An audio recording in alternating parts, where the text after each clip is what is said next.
오늘의 주요 소식입니다. 지난해 여름폭우로 의정부 백석천 산책로가 크게 훼손됐었는데요. 최근에서야 가까스로 복구가 완료됐는데 미흡한 부분이 한두 가지가 아니라는 지적이 나옵니다. 포천에서 경기도 최초로 군장병이 사용할 수 있는 지역 화폐가 발행됐습니다. 포천 사랑 상품권인데 군 장병들은 이 상품권으로 10% 이상 할인을 받을 수 있습니다.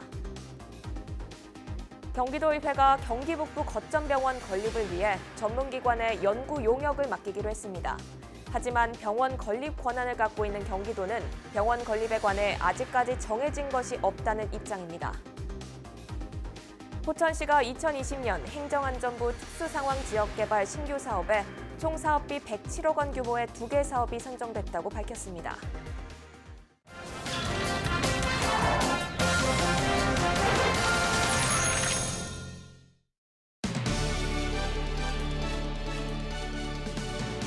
여러분 안녕하십니까? 헬로티비 뉴스 나라입니다.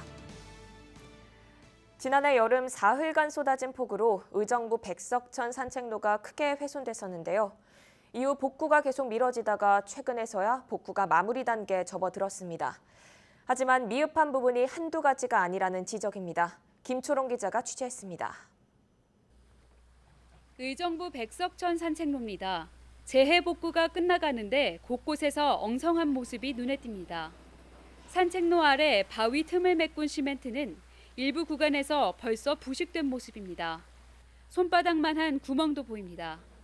조각났던 바닥을 보수하긴 했지만 이렇다 할 조경 없이 콘크리트 길이 휑하게 펼쳐져 생태하천이라는 이름이 무색할 정도입니다. 여기 이런 데도 흙길 만들어 놓고 좀 꽃도 심고 이러면 좀 좋을 텐데. 지난 2016년 500억 원 넘게 들여 조성한 백석천 생태하천. 앞서 2번이나 폭우로 무너져 내리면서 부실공사 논란이 일었습니다. 지난해 폭우로 인한 재해 복구 비용만 32억 원이 들었습니다. 외경 복구가 미흡한 것도 문제지만 더 이상 예산을 낭비하지 않으려면 무엇보다 재해 방지가 중요한 겁니다.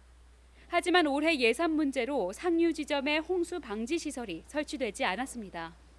일단은 저희 추경 때 이 보안 사업 하려고 추경 때 저희가 지금 예산을 신청을 했거든요. 예산은 5억 5천만 원 신청을 했죠. 시는 예산을 확보한 뒤 2021년 말까지 수해 재발 방지를 위한 보안 사업을 완료할 계획이라고 밝혔습니다. 헬로티비 뉴스 김초롱입니다. 포천에서 경기도 최초로 군사병이 사용할 수 있는 지역 화폐가 발행됐습니다. 이번 주부터 사용이 가능한데요. 포천 사랑 상품권 군인용을 갖고 있다면 10% 이상 할인을 받을 수 있습니다. 김소영 기자입니다. 포천시가 지역경제 활성화를 위해 발행한 포천사랑 상품권. 지난 4월 첫 발행 이후 4개월 만에 약 7억 6천만 원, 전체 51%가 판매됐습니다. 시는 포천사랑 상품권이 지역경제 살리기에 도움을 주고 있다고 판단하고 이를 지역 군인들에게 확대하기로 했습니다. 군인들의 경우 올해 2월부터 외출이 허용돼 지역에서 소비하는 비중이 적지 않다고 판단했기 때문입니다.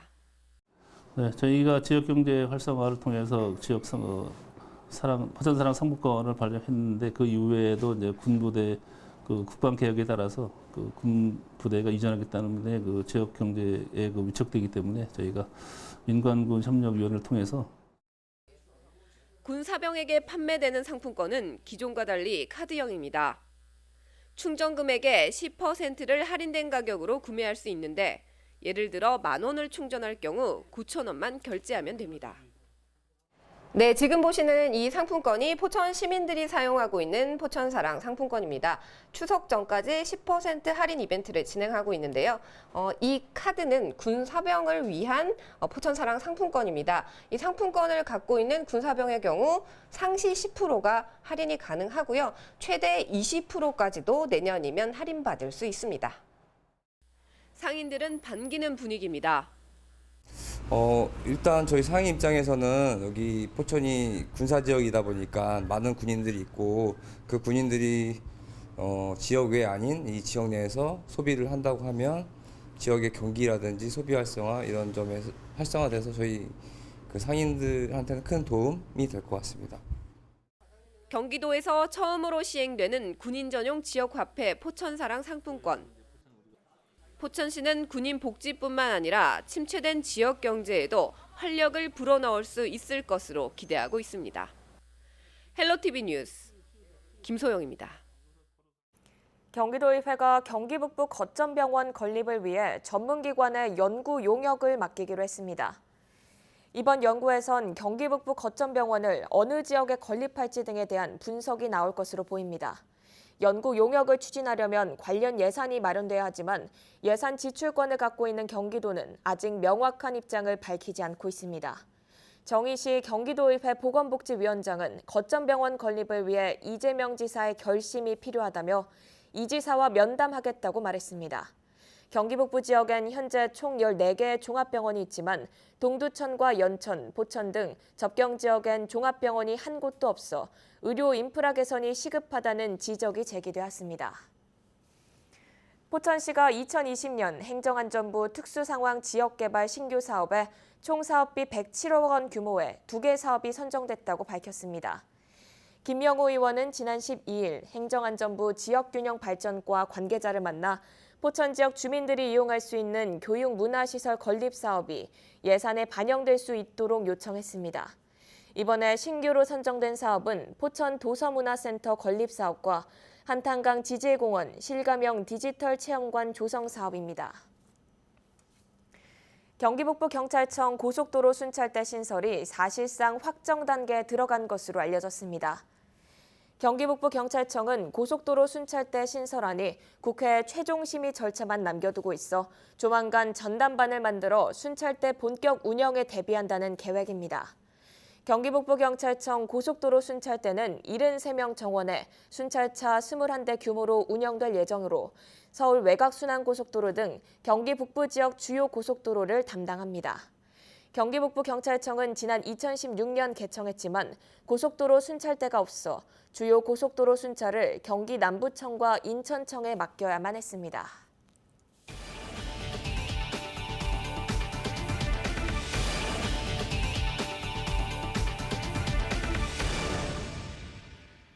경기도 정책을 소재로 다양한 얘기를 나누는 인터넷 방송이죠. 경기도 공식 팟캐스트 경기 호황쇼가 처음으로 공개 토크쇼를 열고 도민들을 직접 만났습니다. 이제껏 출연했던 게스트와 함께 방송 뒷이야기부터 청취자 참여 이벤트까지 편하게 소통하는 시간으로 꾸며졌다고 하는데요. 한선지 기자가 자세히 전해드립니다. 경기도 정책을 쉽고 유쾌하게 전하는 라디오형 인터넷 방송 경기 호황쇼. 김일중 아나운서와 김묘성 경기도 뉴스미디어 팀장, 방송인 MC 장원, 그리고 박지훈 변호사가 진행하는 경기도 공식 팟캐스트 채널입니다. 지난 2월 첫 방송을 시작해 현재 8,400여 명의 구독자를 모으는 등 많은 사랑을 받고 있는데요. 애청자들에게 보답하는 의미로 경기 호황쇼 공개 토크쇼가 8월 24일 지난 주말에 열렸습니다. 래퍼 넉살 씨의 들썩이는 힙합 공연으로 토크쇼 막이 올랐고 곧이어 모습을 드러낸 진행자 중에 박 변호사는 눈을 가리고 무대에 올라 등장부터 관객들의 웃음이 터졌습니다. 불황은 가라. 경기도의 호황을 위해 오늘도 달립니다. 경기호황쇼! 박수홍과 홍석천 등 유명 연예인의 축하 영상 속에 이재명 경기도지사도 깜짝 등장했습니다. 제 열혈팬을 자처하시는 우리 박변, 네. 박지훈 변호사님. 토크쇼는 1, 2부로 나눠 진행됐는데 MC들이 뽑은 5대 뉴스와 조회수 높은 에피소드 등 방송 뒷이야기는 주로 1부에서 다뤄졌고 2부에선 청취자 고민 상담, 스피드게임 같은 참여 프로그램으로 꾸며져 관객의 목소리를 편하게 들어보고 소통하는 시간이 됐습니다. 경기도에서 가장 또 활성화되어 있는 이 정책 중에 하나입니다. 많은 분들이 지역 앞에. 그렇죠. 이제껏 출연했던 게스트도 함께 나와 화려한 입담을 자랑했습니다. 우리 집 같은 그런 경기도를 저희가 꼭 만들도록 하겠습니다. 매주 금요일, 토요일마다 방송하는 경기 호황쇼는 팟캐스트 플랫폼인 팟빵에서 들을 수 있습니다. 경기주TV 한선지입니다. 양주시는 천일홍 축제 사진 공모전을 개최합니다. 주제는 나리공원에서 만드는 행복한 모습을 담은 사진이며 오는 10월 11일까지 진행합니다. 공모전 참가는 양주시청 홈페이지, 양주시 공식 블로그 클릭 양주에서 신청서를 내려받아 사진 원본을 이메일로 제출해 신청하면 됩니다. 참가자는 1인당 2점 이내로 작품 제출한 후 접수번호를 메일로 받아야 접수가 완료됩니다. 꽃밭을 훼손한 작품의 경우 접수가 제외됩니다. 경기도교육청이 오는 29일 경술국치일을 맞아 각 학교와 산하기관에 조기개양 참여를 요청했습니다. 도교육청은 이번 조기개양 참여가 학생과 교직원 모두 주권을 빼앗겼던 아픈 역사를 되새기고 현재와 미래 역사를 만드는 주인공임을 인식하기 위한 것이라고 설명했습니다. 또 찬죽 먹기와 내가 생각하는 한 줄 역사 쓰기, 경술국치일을 알리는 게시물 설치 코너도 함께 마련할 계획입니다. 교과서에서만 보던 독립운동가의 삶을 직접 보고 체험해 볼 수 있다면 어떨까요? 경기도는 도내 중학생들을 대상으로 중국과 러시아 등 항일 독립운동 거점지를 둘러보는 역사 원정대를 운영하고 있는데요. 중국으로 떠난 역사 원정대를 따라가 봤습니다. 최창순 기자입니다. 1932년 매헌 윤봉길 의사가 물병 폭탄을 투척했던 중국 상해 홍커우 공원입니다. 이곳에 있는 기념관엔 당시 상황을 짐작하게 하는 설명과 함께 윤 의사가 사용했던 물병 폭탄과 시계, 도장 등이 남아 있습니다. 특히 학생들은 거사 3일 전 윤 의사가 태극기 앞에서 권총과 수류탄을 들고 찍은 사진에서 쉽게 눈을 떼지 못합니다. 교과서 속에서만 보던 것을 직접 뵙게 되니까 되게 감회가 새롭고 마음이 되게 뭔가 울컥하면서도 되게 기쁘고 설렙니다. 이어 임시정부 요인들의 피난처였던 가흥을 방문해 김구 선생의 삶을 둘러봤습니다. 당시 김구 선생은 가족과 함께 일제의 눈을 피해 이곳저곳을 떠돌며 힘든 피난 생활을 했습니다. 저렇게 작은 집에서 여러 가족들이 같이 생활을 했다는 게 굉장히 힘들었을 것 같아요. 그리고 지금은 되게 평화로운 분위기인데 그때 당시에 긴박한 상황을 생각을 해보면 그때 얼마나 힘들었는지. 경기도가 대한민국 임시정부 수립 100주년을 기념해 독립운동가의 삶을 현장에서 체험할 수 있도록 꾸민 중학생 역사 원정대입니다. 이번 역사 원정대에 참여하는 도내 중학생은 1000여 명. 33개 팀으로 나눠 3박 4일간 중국 상해, 항주와 러시아 블라디보스토크, 우스리스크 등 항일 독립운동 거점지들을 두루 살펴보게 됩니다. 잘 몰랐던 역사에 대해서 더욱 깊이 잘 알 수 있게 되어서 좋았어요. 다른 애들과는 다른 관점으로 역사책을 볼 수 있어서 좋아요. 경기추TV 최창순입니다.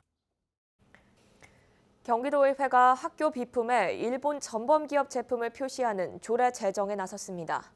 황대호 의원이 발의한 조례안은 일본 전범기업이 만든 학교 비품에 대해 인식표를 부착하는 여부를 학생 자치회가 결정할 수 있도록 했습니다. 이번 조례는 지난 3월 추진됐다 사회적 합의가 필요하다는 여론으로 한 차례 보류됐으며 최근 일본의 경제보복 조치에 따른 여론이 악화되면서 조례 제정이 급물살을 타게 됐습니다. 경기도가 청년 일자리를 만들기 위해 다음 달 20일까지 아이디어를 공모합니다.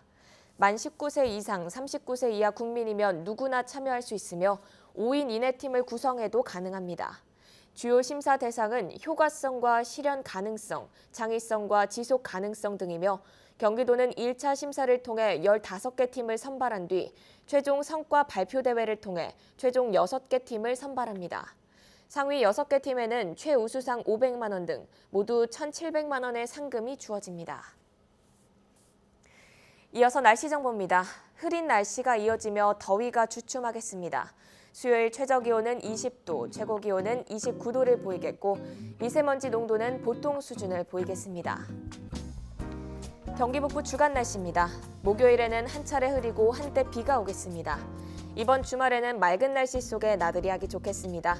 기온은 점점 떨어져 최저기온은 20도 안팎, 최고기온은 29도 안팎을 보이겠습니다. 아침 저녁으로 선선한 날씨가 이어지고 있어 바깥 운동하시기에 좋겠습니다. 볕도 강한 편이라 빨래하시기에도 좋겠습니다. 지금까지 날씨 전해드렸습니다.